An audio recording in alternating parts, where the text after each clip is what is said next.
বিসমিল্লাহির রহমানির রহিম। অনলাইন কার্যক্রম 2021 হাতি গোসল পাড়ায় জেনি জমস বিদ্যালয় আনোয়ার চট্টগ্রাম। আমি আব্দুর রউফ, প্রধান শিক্ষক অত্র বিদ্যালয়।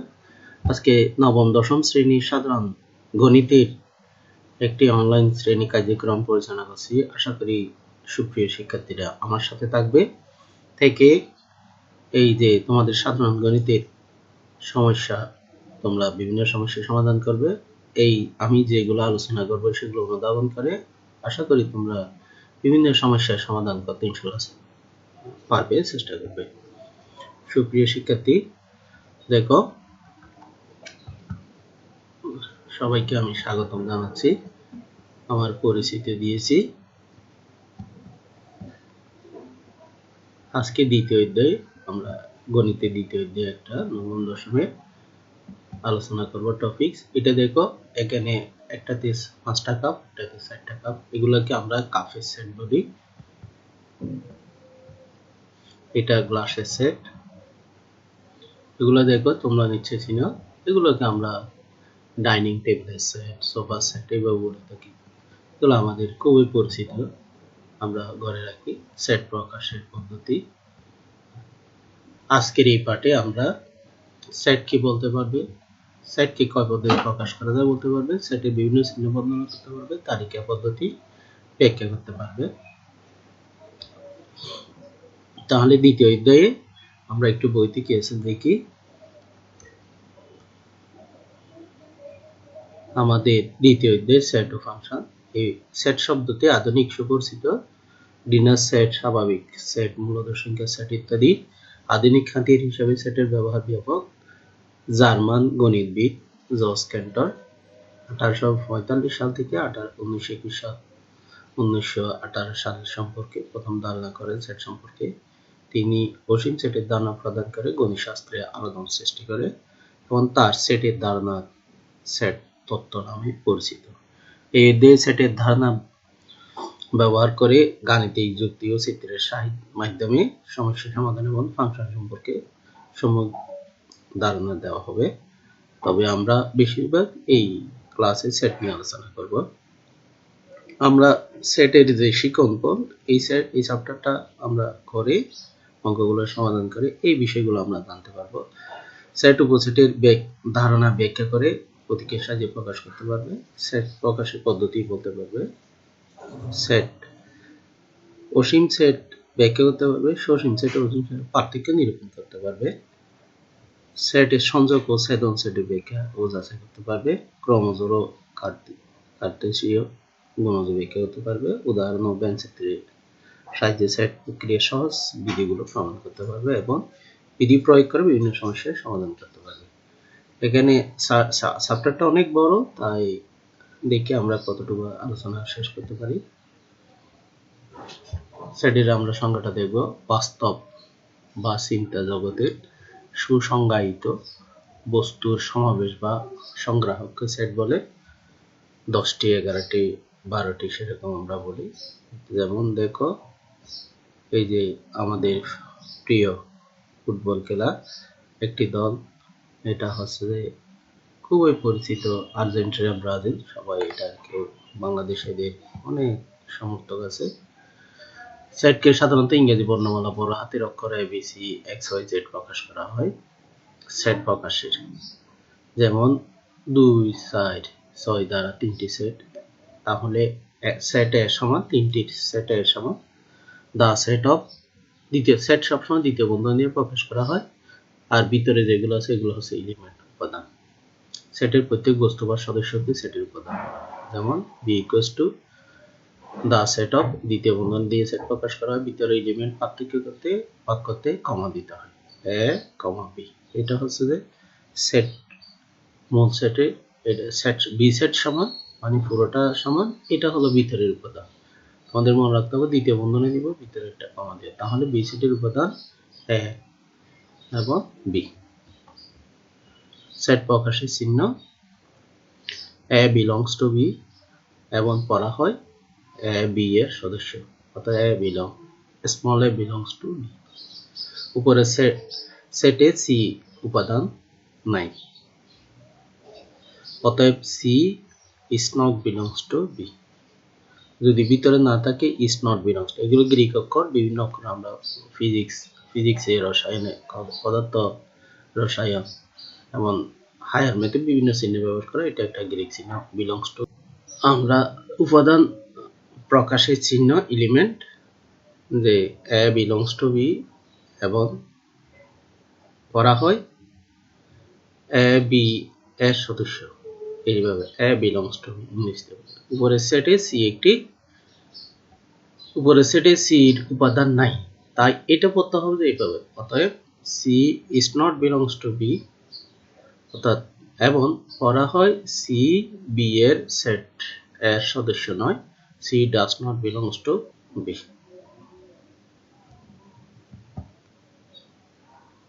মানে সেটকে দুইটি পদ্ধতিতে প্রকাশ করা যায়, তালিকা পদ্ধতি, সেট গঠন পদ্ধতি।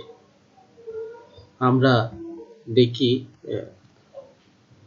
let's have a look at these images. What do you think about them? We have a bunch of keys, a school of fish, a group of letters, a pile of books, and a bunch of flowers. The one thing that can be seen in common is that everything is in the form of a group or set. And well, that's our topic for today. Sets. But what exactly is a set? A set can be formed of anything that can be well defined or distinct. Now, let's see what do we mean by well defined or distinct. Let's take an example. A set of numbers from 1 to 10. Now, this is well defined. You can list all these numbers also, right? So, this can be a set. Let's consider another example. A set of smart students or a set of generous people. Can this be considered as a set? No, not exactly, right? Because here, smart or generous cannot be defined or measured, or we can say that these are relative terms because the meaning of these words will change from individual to individual. Hence, we cannot make a set of these situations. Let's take a simpler example. A set of all the letters that comes after T. So what all letters will be there? U, V, W, X, Y, and Z. Yes, so this can be also called as a set, right? Let's see a few of these examples if we can form a set of them or not. The first is states of India. So, can we form a set of this? Yes, because there are 29 states in India and you can list all of them. The second one is strong students in a class. Well, this cannot be a set because strong is a relative term. But suppose here if I'll add a condition like students who weigh more than 50 kg in a class are to be considered as strong. Can now this be formed a set? Yes, because now we have a number, a quantity, or a well-defined and distinct property that we can use and form this set, right? Let's see the next one. Students who have scored 70% and above in the last semester? Yes, we can form a set of this. Collection of great people in the world. Again, great is a relative term and we cannot form a set of this. So I hope by now you know what are sets and in which conditions we can form a set and cannot form a set. Let's move to the next step. So how do we present these sets? There are two different ways to write these sets. One is listing method or also known as roster method. The second is rule method or known as set builder method. Let's see what listing or roster method is. If I want a set of all letters in the word mathematics, then how will I write it? Well, this is a very simple method. Let's look at this in a little more detail. All the letters in the brace or curly brackets are known as elements. A or any letter can be used to represent this set. However, there's one tiny mistake that is there in this set. the elements in the set are never repeated. Every element appears just once in a set. Hence, the solution of this set of all the letters in the word mathematics will be A is equal to curly brackets M A T H E I C S curly brackets closed. This is how we present a set in a roster method or a listing method.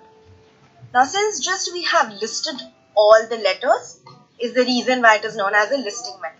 Next can be a set of all the days in a week, a set of all the rainbow colors, etc.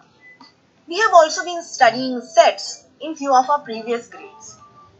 It's just that we never knew that they are sets, like a set of natural numbers, a set of whole numbers, a set of integers, etc. Sets are used in a variety of places in mathematics, but we'll see that in the future sessions. So now I believe you can make any set using the listing method. Now what happens if I ask you to form a set of all the whole numbers between 0 to 10,000? Can we use this listing or roster method to list all these whole numbers till 10,000? No, right? Hence, we have this rule method or set builder method.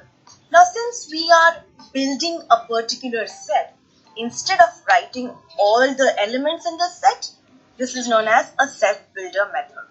Now, a set using set builder method is written like this and is read as E is a set of all x such that x belongs to whole numbers and x is a whole number between 0 to 10,000. Now, was this a little difficult? Let's try another set. Now, can we represent the set of all letters in a word mathematics in the form of a set builder form? Well, yes. Let's name this set as B.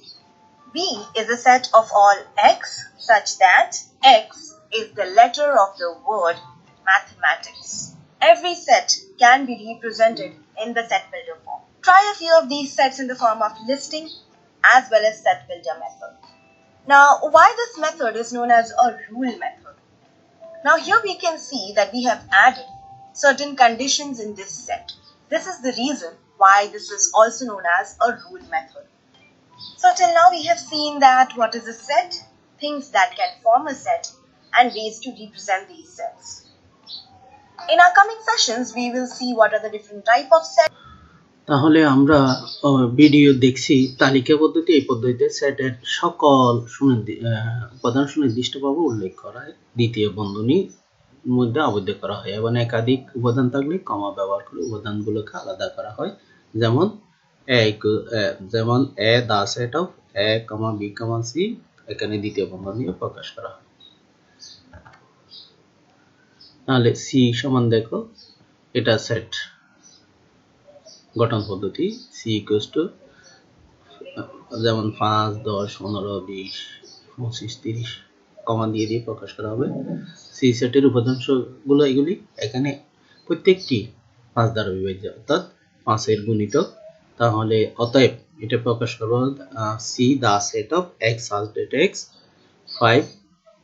5 এর গুণিতক এবং 30 এর চেয়ে ছোট, অর্থাৎ x less than or equal to 30, 30 এর চেয়ে ছোট এবং 30 এর সমান, এভাবে আমাদের প্রকাশ করতে হবে। তাহলে c ইকুয়ালস টু 3, যদি 3, 5, 7, 9, 11 সেটটিকে সেট গঠন পদ্ধতিতে প্রকাশ করি। সি সেটের উপাদান সমূহ হলো কত? 3, 5, 7, 9, 11। এখানে প্রত্যেকটি উপাদান 1 থেকে বড় এবং 13 থেকে ছোট সকল স্বাভাবিক বীজের সংখ্যা সেট। অতএব c equals to the set of x belongs to natural number such that x বীজের সংখ্যা এবং x এর মানটা 1 থেকে বড় 13 থেকে ছোট, ওই 11 পর্যন্ত যাবে, 13 থেকে ছোট, এভাবে শর্ত দিয়ে প্রকাশ করবে। আমাদের বইতে কি আছে আমরা একটু ভালো করে লক্ষ্য করি। সেট প্রকাশের পদ্ধতি আমরা দেখছি, বিভিন্ন জায়গায় দেখছি।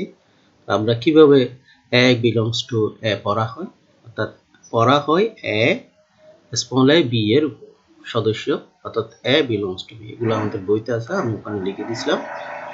তাহলে যদি উপাদান না হয় c is not belongs to, প্রকাশের পদ্ধতি দুইটা পদ্ধতি আমরা দেখছি, একটা তালিকা পদ্ধতি, একটা সেট গঠন পদ্ধতি। তালিকা পদ্ধতির নাম হলো রোস্টার মেথড, আর এটা হচ্ছে set builder method. Roaster method তালিকা পদ্ধতির ডাইরেক্ট উপাদানগুলো লেখা থাকবে, আর এটা শর্ত দিয়ে লেখা থাকবে এইভাবে, the set of x such that x স্বাভাবিক বিজোড় সংখ্যা, b the set of x such that x নবম শ্রেণীর প্রথম 5 জন শিক্ষার্থী, এভাবে প্রকাশ করা হয়। এখানে such that এই যে চিহ্নগুলো সংক্ষেপে এই দ্বারা, এই চিহ্নগুলো দ্বারা বোঝায় এরূপ যে, বা সংক্ষেপে যেন the set of, যেহেতু এই পদ্ধতি সেটের উপাদান নির্ধারণের জন্য শর্ত বা নিয়ম দেওয়া থাকে, এই জন্য এই পদ্ধতিকে রুল মেথডও বলা হয়। রুল মেথড এটা তোমাদের থাকতে পারে। আমরা আরেকটু দেখি উদাহরণ, একটা বইতে উদাহরণ একটা আছে, এক নাম্বার এক the set of, যেমন এখানে 7 40 14 21 28 সেটটিকে সেট গঠন পদ্ধতিতে প্রকাশ করো। শর্ত আমাদের দেখতে হবে সেটের উপাদান সমূহ হলো, এখানে 7 আছে, 14 আছে, 21 আছে, 28 আছে। এখানে প্রত্যেকটি উপাদান 7 দ্বারা বিভাজ্য এবং 7 এর গুণিতক 7 দিয়ে গুণ করে 7 কে গুণ করে পাবো 7 কে 7 গুণ 14 3 7 থেকে 6 7 28 এর বড় নয়। তাহলে শর্ত দিয়ে আমরা যদি গঠন পদ্ধতিতে লিখি the set of such that x such that x 7 এর গুণিতক, অর্থাৎ 7 এর গুণিতক এবং 0 থেকে বড় 28 থেকে ছোট, তো 0 greater than x and x less than 28 less than or equal to 28। তাহলে আবার যদি আমাদের তালিকা পদ্ধতিতে প্রকাশ করে, এটা হলো গঠন পদ্ধতিতে আছে, রুল পদ্ধতিতে আমরা তালিকা পদ্ধতিতে নিব। b the set of x such that x 28 এর গুণিতক, সেটটিকে তালিকা পদ্ধতিতে প্রকাশ করুন। তখন এখানে 28 কে আমরা 1 দিয়ে গুণ করে দেখব যে 1 দিয়ে গুণ করে 2 দিয়ে গুণ করে 4 7 28, 28 এর গুণিতক কি পাচ্ছি, 1 পাচ্ছি, 2 পাচ্ছি, 4 পাচ্ছি, 4 7 28 7 4 7 28 14 2 28 28 কে 28। তাহলে নির্ণয় set b equals to the set of 1 2 4 7 14 28। তাতে এটা হলো তালিকা পদ্ধতি, শুধু এলিমেন্টগুলো থাকবে, উপাদানগুলো ফ্রেশ উপাদান থাকবে, আর কিছু থাকবে না। কিন্তু ওটাতে হলে শর্ত দিয়ে তোমাকে এটা বের করতে হবে।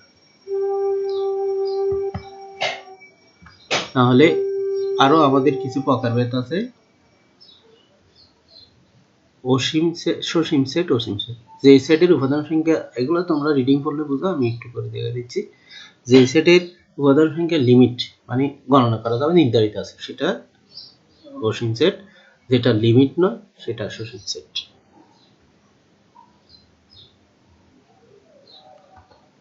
সরি, এখানে যে সেটে উপাদান সংখ্যা লিমিট আছে মানে গণনা করা যাবে, নির্ধারণ করা সসীম, যেটা লিমিট বা গণনা করা যাবে অসীম। দেখাও যে সকল স্বাভাবিক সংখ্যা সেট একটি অসীম সেট।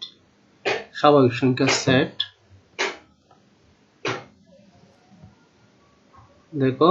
দেখাও যে সকল স্বাভাবিক সংখ্যা সেট একটি অসীম সেট। স্বাভাবিক সংখ্যা set natural number n equals to 1 থেকে আমরা লিখতে ডট ডট দিলাম, 1 2 3 4 5 6 7 8 লিখে ডট ডট দিলাম। n সেট থেকে বিজোড় স্বাভাবিক সংখ্যা সেট নিয়ে গঠিত 1 3 5 7 এবার ডট ডট দিলাম। n সেট থেকে বিজোড় স্বাভাবিক সংখ্যা নিয়ে গঠিত set b equals to dot dot দিলাম। 2 4 6 জোড় সংখ্যা। n সেট থেকে 3 এর গুণিতক নিয়ে set c equals to the set of 3 এর গুণিতক, 3 কে গুণ করে যা পাবো নামাতা পরে এখানে n সেট থেকে গঠিত উপরে সেট সমূহ প্রধান সংখ্যা গণনা করে নিরূপণ করা যায় না, ফলে a b c Asim set. সুতরাং n একটি অসীম সেট, ন্যাচারাল নাম্বার একটি অসীম সেট। আর কিছু সেট আছে, এগুলো তোমরা সসীম সেট অসীম সেট বাইর করবে, আমি কাজ হিসেবে দিলাম। ফাঁকা সেট, যে সেটের মধ্যে কোনো উপাদান থাকবে না, এটাকে ডেনিস ভাষায় এটার নাম ওরি, ফাঁকা সেট বা নাল সেট বা বিদেহী সেট, বিদেহী যার দেহ নেই, এগুলাকে আমাদের মৌলিক সংখ্যা। যেমন x such that natural number x belongs to natural number such that x greater than 10 less than 11, এটা একটা সেট। এটা হলো গঠন পদ্ধতি, এটাও গঠন পদ্ধতি। তাহলে এগুলাকে আমরা ফাঁকা সেট হিসেবে, এখানে কোনো উপাদান থাকবে না। যেমন 23 থেকে বড় 29 থেকে ছোট, এর মধ্যে কোনো মৌলিক সংখ্যা নেই, এটা ফাঁকা সেট, বিদেহী সেট। এটাকে মানে কোনো উপাদান না থাকাতে দ্বিতীয় বন্ধনী আমরা ফাঁকা হিসাবে ভিতরে থাকবে, ব্ল্যাঙ্ক থাকবে। ভেন চিত্র, ভেন চিত্রের সাহায্যে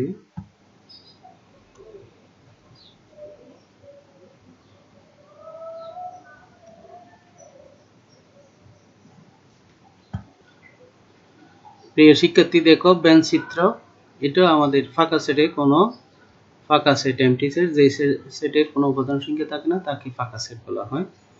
যেমন একটা উদাহরণ, এটা গঠন পদ্ধতি, x belongs to natural number such that x greater than 10 less than 11, যেমন 10 থেকে বড় 11 থেকে ছোট, এর মধ্যে কোনো সংখ্যা নাই, এটা ফাঁকা সেট। ভেন ডায়াগ্রাম, ভেন চিত্র, জন ভেন 1834 থেকে 1923 সেটের কার্যপরিধি চিত্রের সাহায্যে প্রকাশ করেন। এতে বিবেচনাধীন সেটগুলোকে সমতল অবস্থিত বিভিন্ন আকারে জ্যামিতিক চিত্র, যেমন আয়ত, বৃত্ত এবং ত্রিভুজ ব্যবহার করা হয়। জন ভেনের নাম অনুসারে চিত্রগুলোকে ভেন চিত্র নামে পরিচিত। এটা একটা আছে উপসেট, a equals to ab একটি সেট, এই সেটের উপাদান থেকে a, b, a, এভাবে সেটগুলো গঠন করা যায়। আবার কোনো উপাদান না নিয়ে এটা ডেনিস ভাষারই ফাঁকা সেট গঠন করা যায়। এখানে a, b দুইটা উপাদান নিয়ে একটা সেট, a নিয়ে একটা সেট, b নিয়ে একটা সেট, ফাঁকা সেট নিয়ে একটি সেট। ডেনিস ভাষা এটাকে বলা হয় ফাঁকা সেট, এ সেটের উপসেট। সুতরাং কোন সেট থেকে যতগুলো সেট গঠন করা যায়, ছোট ছোট করে গঠন করা যায়, তারা সবগুলো উপসেট। এটা হলো উপসেটের চিহ্ন। যদি বি সেট এ সেটের উপসেট হয় তবে লিখতে হবে A B the subset of A, লেখা হয় বি এ এর উপসেট, অথবা B is a subset of A. উপরের উপসেটগুলো মধ্যে এ, বি, এ বি একটা এ বি সেট এর সমান। প্রত্যেকটি সেট নিজের উপসেট। আবার যে কোনো সেট থেকে ফাঁকা সেট গঠন করা যায়। ফাঁকা সেট বলি যে কোনো সেটের উপসেট। প্রকৃত উপসেট, যেমন এ সেটের মধ্যে 1, 2, 4টা উপাদান আছে, বি সেটের মধ্যে 2টা উপাদান আছে। যেহেতু একটাও যদি কম থাকে প্রকৃত উপসেট, যদি সমান থাকে প্রকৃত উপসেট নয়। সার্বিক সেট, সবগুলো সেটের সমন্বয়ে একসাথে সার্বিক সেট বলা হয়। মানে আলোচনার সংশ্লিষ্ট সকল সেট একটি নির্দিষ্ট সেটের উপসেট। তাহলে x equals to a, y সেটটি x, y, z এর একটি উপসেট। a তে 2টা উপাদান, b তে 3টা উপাদান, কিন্তু a দুটো উপাদান b এর ভিতরে আছে বিধায় এটা b এর উপসেট। তাহলে a সেটের সাপেক্ষে সার্বিক সেট, b সেটকে a সেটের সাপেক্ষে সার্বিক সেট বলা হয়। সব common set, universal of set, সার্বিক সেট, বিশ্ব সেট, সম্মেলন সেট, এটার আরো নাম আছে। সবগুলো সেট যেটার আন্ডারে থাকবে, মানে সবগুলোর উপাদান নিয়ে, পাঁচটা সেট যদি হয়, একটাতে আছে 10টা উপাদান, আরেকটাতে 9টা উপাদান, আরেকটাতে 8টা উপাদান, আরেকটাতে 7টা, একটা 6টা। সবগুলো যদি ওই 10টার উপাদানের আন্ডারে থাকে, সবগুলো হচ্ছে যে বড় সেটের বড় সেটটা সবগুলো সেটের সাপেক্ষে সার্বিক সেট। যেমন ন্যাচারাল নম্বর থেকে অনেক কিছু বের করা, জোড় সংখ্যা, বিজোড় সংখ্যা, তারপর হলো গুণিতক, 2 এর গুণিতক, গুণনীয়ক, সবগুলা ন্যাচারাল আন্ডারের ভিতরে থাকে বিধায় তাহলে ন্যাচারাল সেটটা হলো সবগুলো সার্বিক সেট। ফুরুক সেট, একটা সার্বিক সেট বা ফুরুক সেট বলতে বোঝায় একটা সার্বিক সেট ইউ এর আন্ডারে যেগুলো থাকবে তার থেকে যে সেটটা কম থাকবে সেটা হলো সার্বিক সেট। যেমন এখানে মনে করো এখানেও বিষয়টা আছে, আমি ক্লিয়ার করি। যেমন ইউ সমান 1 থেকে 7 পর্যন্ত ইউনিভার্সাল অফ সেট বা সার্বিক সেট 1 থেকে 7 এর উপাদান আছে যে 2 4 6 7। তাহলে এর ফুরুক সেট হবে যে ইউ ডিফারেন্স এ বা ইউ বাতে ইউর গুলা এর সাথে যা মিলবে সব বাদ দেওয়ার পর বাকিটা হলো এর ফুরুক সেট। যেমন এর ফুরুক সেট চিহ্ন সি দেওয়া হয় U difference A universal set difference A set অথবা এ ইউনিয়ন বাতে। তাহলে দেখো 1 থেকে 7 পর্যন্ত লিখছি, এখানে 2 4 6 7 লিখছি, তার ডিফারেন্স করলে আর থাকবে 1 3 5। বি ফুরুক সেট হলো ইউনিভার্সাল সেট সার্বিক সেট বা বিশ্ব সেট থেকে এর উপাদানগুলো বাদ দিব বা মাইনাস করব বা ডিফারেন্স করব। আর 2 4 6 7 নির্ণয় সেট। তাহলে ফুরুক সেট এটা সংযোগ সেট ইউনিয়ন সেট। তাহলে সবগুলো উপাদান নিয়ে যে সেটটা হয় সেটা সংযোগ সেট, একটাও বাদ যাবে না, সবার উপাদান থাকবে। A union B, A union B অর্থ এর সবগুলো উপাদান থাকবে, বির সবগুলো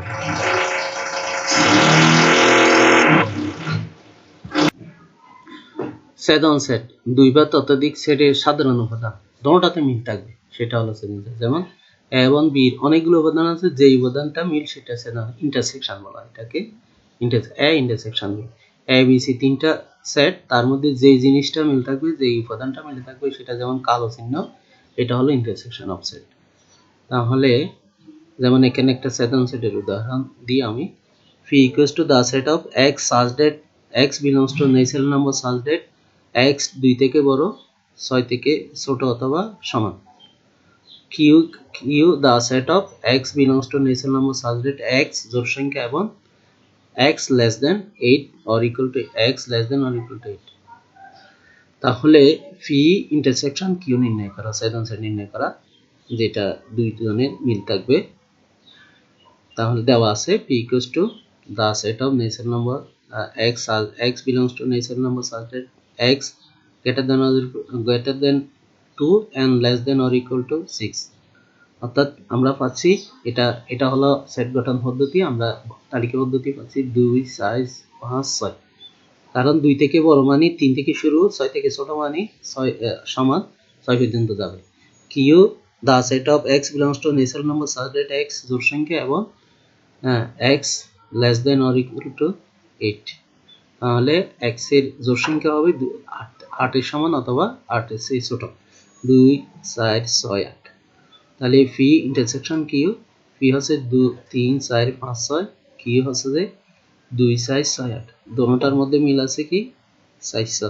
সুতরাং ইন্টারসেকশন হলো এই 400। আমরা বেঞ্চ চিত্রের মাধ্যমে এটা স্পষ্ট করে দিতে পারি। দুইটি সেটের মধ্যে যদি কোনো সাধারণ উপাদান না থাকে তবে সেট দুইটিকে পরস্পর নিচ্ছেদ সেট বলে। মনে করি এ ও বি দুইটি সেট, এ ইন্টারসেকশন বি যদি ফাঁকা আসে, ওরই আসে ডেনিস ভাষায়, এটা যদি ফাঁকা সেট, বিদেহী সেট, নাল সেট, শূন্য সেট, নিচ্ছেদ সেট বলা হয়। এখানে একটা কাজ দিলাম, এই কাজটা তোমরা করতে পারো।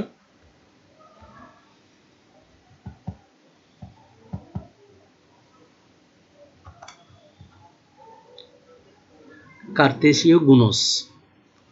আমি একটা করিম সাহেব তার বাড়ির একটি ঘরের ভিতরের দেওয়ালে সাদা বা নীল রং, বাইরের দেওয়ালে লাল ও হলুদ রং বা সবুজ রং লেপন দেওয়ার সিদ্ধান্ত নিলে ভিতরের দেওয়ালে রঙের সেট, যেমন ভিতরে হলো সাদা আর নীল, বাইরে হলো লাল হলুদ ও সবুজ। করিম সাহেব তার ঘরের রং লেপন সাদা লাল ও হলুদ, সাদা সবুজ, নীল লাল, নীল হলুদ, নীল সবুজ ক্রমজোড় হিসাবে আকারে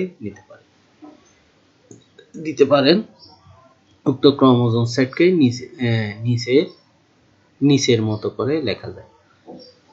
যেমন এখানে আছে যে বাইরে আছে যে কি সাদা নীল, ভিতরে আছে যে লাল, হলুদ ও সবুজ তিনি মিলাই দিতে পারে। সাদার সাথে লাল, সাদার সাথে হলুদ, সাদার সাথে সবুজ। তাহলে সাদার সাথে তিনটা দিয়ে সাদা, লাল, সাদা, হলুদ, সাদা ও সবুজ, সাদা সবুজ।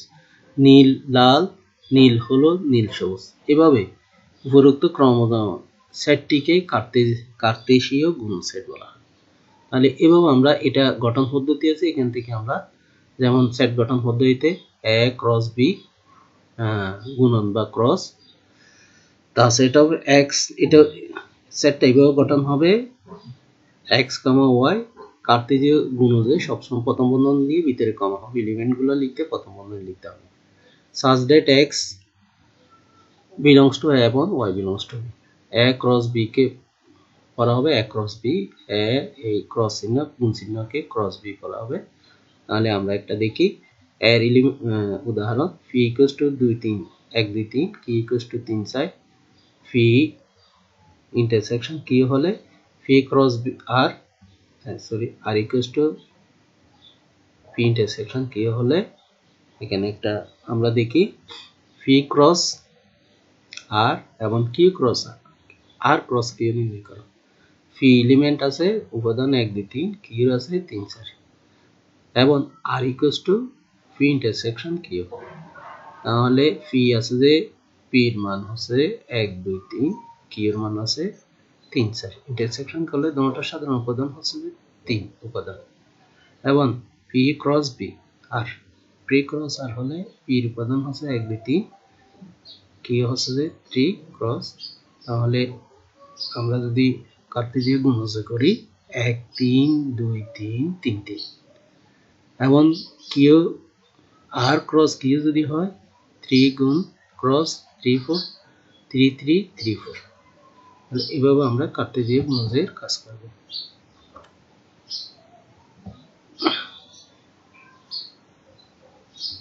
আমরা এখানে একটা উদাহরণ আছে, এটা একটা গুণজ অঙ্ক ইন্টারসেকশনাল ইউনিয়ন করা।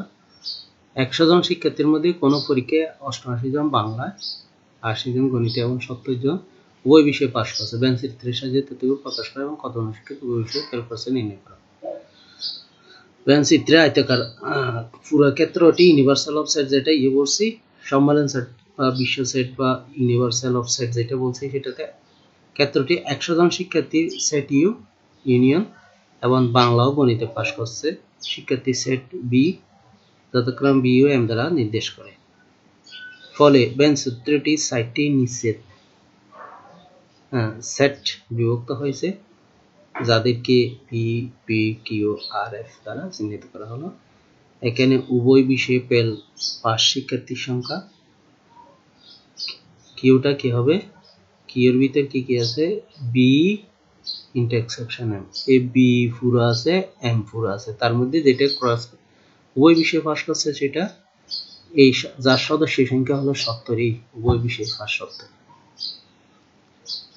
পি দ্বারা বোঝাচ্ছে পি শুধু বাংলায় পাস শিক্ষার্থী সেট যার সদস্যের সংখ্যা বাংলা যেটা পাস করছে সেটা তো আবার 70 জন আছে যে সেটা গণিতে পাস করছে, তাহলে 88 থেকে 70 বাদ দিয়ে দিলে শুধু বাংলায় আছে যে 18 জন। আর দ্বারা শুধু গণিতে পাস শিক্ষার্থী সেট যার সদস্য সংখ্যা, যেমন 80 জনের মধ্যে শুধু গণিতে আসছে 10 জন, কেন 70 জন আছে যে দোনো বিষয়ে পাস, শুধু গণিতে পাস করছে, তাহলে 80 থেকে 70 বিয়োগ করলে 10 জন। তাহলে তিনটা যদি ইউনিয়ন সেট করি, পি তে যা আছে কিউ তে যা আছে, P P union Q union R equals to B union M, যে কোনো একটি বিষয়ে বা উভয় বিষয়ে পাস শিক্ষার্থী যার সদস্য সংখ্যা, এই সংখ্যাটা শুধুমাত্র বাংলায় পাস করছে, এই সংখ্যাটা 10 জন শুধু গণিতে পাস করছে, এটা উভয় বিষয়ে পাস করছে 98 জন। উভয় বিষয়ে ফেল বার করছে না, তাহলে 98 জন। আর 2 জন শিক্ষার্থী যারা আছে তারা কোনো বিষয়ে 100 থেকে বাদ দিলে কেউ একক কাজ কোনো বিষয়ে পাস করে। একক কাজ হলো সেট বলতে কি বুঝো, সেটকে কয়টি পদ্ধতিতে প্রকাশ করা যায় এটার একটা গঠন পদ্ধতি আমি ছোট ছোট সিম্পল কাজ দিচ্ছি, বাড়ির কাছে এটা করতে পারো। 1 থেকে আমি 1 2 3 4 6 9 12 18 34 সেটটিকে সেট গঠন পদ্ধতিতে প্রকাশ করো, আর এটা হচ্ছে যে সেটটিকে সেট গঠন পদ্ধতিতে প্রকাশ করো। আশা করি শিক্ষার্থীরা তোমরা যতটুকু জেনেছো তার মাধ্যমে বইয়ের বিভিন্ন গাণিতিক সমস্যা সমাধান করে ক্লাসটা উপভোগ করছো। আমার সাথে ছিল। সবাইকে ধন্যবাদ জানিয়ে আমার আজকের এই সংক্ষিপ্ত ক্লাস সবাইকে শেষ করছি। সবাইকে